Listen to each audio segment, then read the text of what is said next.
For people that feel like they're wasting their time, they're not getting the results they want, what is one thing that they could be doing right now that would turn things around for them? I think one of the things is the way that we approach time. This is something that almost no one talks about anymore. So I feel like you may be behind. You may actually be behind your destiny right now. Like maybe you're not on pace. In fact, I think most people watching this, listening, will say, I am behind on achieving my destiny. I'm not exactly sure what it is, but I feel like it's slipping. I feel like I'm behind. So you better figure out time differently. And you can bend and manipulate time to your advantage. And so I, about 25 years ago, went, I'm not the most talented. I'm not the smartest, and I'm really not. I don't come from, a whole track record of success, right? I don't have the perfect upbringing. How in the world am I gonna win? I gotta do things other people aren't willing to do, and I gotta fix the way I look at time. The most stupid, antiquated, ridiculous concept on planet Earth today very well may be that a day is 24 hours. It's so stupid. It's the dumbest thing ever. 24-hour days were contrived when there were no cars. There was no electricity. If I wanted to get you a message, I had to write something down if I could, send it on a horseback, hope you get it. That's insane. Never mind the internet. So what used to take hours, days, weeks, months, years to do can be done now in a millisecond in the internet or on our smartphones. Yet we measure the time the same way that guy did? That's bananas. That is so stupid. And so my days now are from 6 a.m. to noon. That's a day. It's 6 hours. And in that day, some days you just chill. But in that day, I'm gonna get the amount of productivity, faith, working out, fitness, money, business, you name it, in that day. We've all had a morning where we go, I got more done this morning than I have in weeks. Well, why can't you do that every morning? So I measure time. I've compressed and condensed time. I've bent it.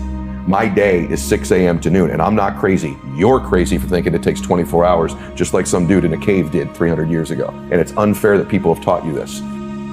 My second day starts at noon and goes till 6 p.m. That's day 2. But what the cool thing is, at the end of day 1, this clock goes off about noon every day, bro, and goes, what did I just get done? What didn't I do? What do I need to be accountable for? What do I need to double my efforts? Just like you do at the end of most days, right? And then the next day is 6 p.m. to midnight. And some of those are just fun days. Sundays I chill, right? But some days they're really super productive. What I've done now is I have changed and manipulated time. I now get 21 days a week. Stack that up over a month, I'm gonna kick your butt. Stack it up over a year, you're toast. Stack it up over 5 years, my entire life is different than it would have been otherwise. And if you do this for about 90 of your traditional days that you think are, you will come back to me and go, that profoundly impacted my life. And here's the other thing that happens.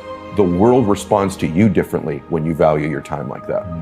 What is precious is valuable. That's why a diamond or this watch is way more expensive than the piece of paper that's written down there, because it's more scarce. When your time, when you interact with the world, is slightly more scarce, they respond to you as if you're more valuable.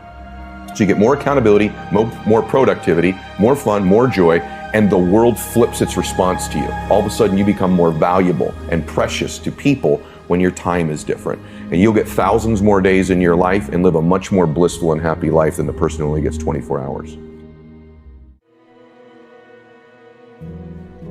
Building self-confidence is the process of keeping the promises you make to yourself. And if you lack self-confidence, you've got a relationship and reputation with yourself that's not very favorable. But in life, as you know, we don't get like our goal. We get probably 25% of our goals. But we ultimately always get our standards. Long-term, you will get your standards. So the question becomes, what's the standard need to be then? And that standard needs to be, you keep the promises you make to yourself and one more. So if you're gonna do 30 minutes on the treadmill every day, you don't do 30 minutes, you do the 30 minutes, you do one more.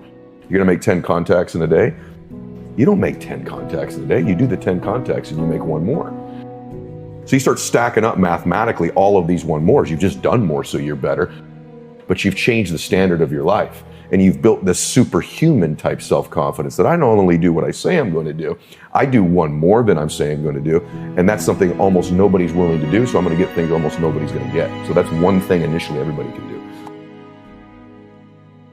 do. This is something that if we could train ourselves to do, our entire lives would change, which is that do the inconvenient or difficult thing in your day or in your life. Human nature is to avoid that. You call it being lazy, but it's just to avoid the inconvenient.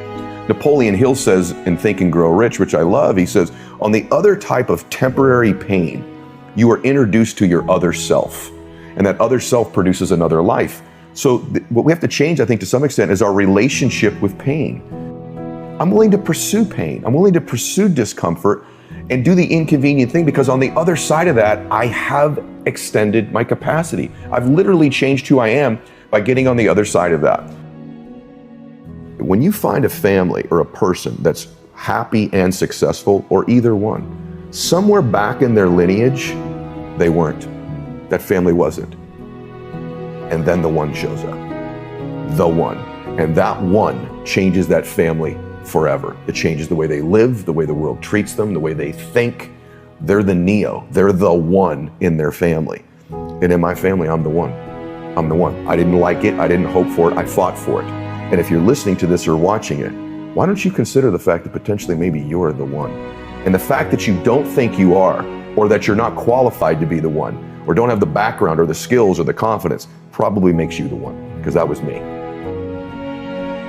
So if you're listening to this or watching it, stop discounting yourself. Stop carrying these bags of your life of the things you're embarrassed or ashamed of, or that you think are insignificant, that don't amount to anything. Those are the things, you, precious you, that could change another precious human being's life in a moment where they need you the most. And if you don't believe you're qualified, if you don't believe you can do it, you're gonna miss those moments in your life. And your entire existence here wasn't what it was supposed to be. I was with Kobe the week before he passed away. I wonder if someone would have whispered, Kobe, when he got in the car today, 6 more days. How would that week maybe have been different for him? What would he have said? Who would he have loved? Who would he have reached out to? What would have mattered to him? About the Saturday before, Kobe, 1 more day. See, it hits us when I say that. And there's a whisper happening that you can't hear. We forget, we're gonna die. Napoleon Hill says, begin with the end in mind. What if you did that with your life? What if you began with the end of your life in mind and worked it backwards? See, when we begin to distill down and we realize, yeah, there's a power to 1 more, because they're not promised how many we have. And there's a power and there's a blessing that you get 1 more in your life. Have another day to change their life. They have another opportunity to do 1 more. They have another opportunity to make their family proud of them. They still have more time. They don't just have 1 more day probably to be the one in their family. Life is beautiful. It's precious. And sometimes we only have an appreciation for it in its absence. Sometimes we only have an appreciation for the power of the 1 mores or the people in our lives when we imagine their absence. And so I would just ask everybody to consider that.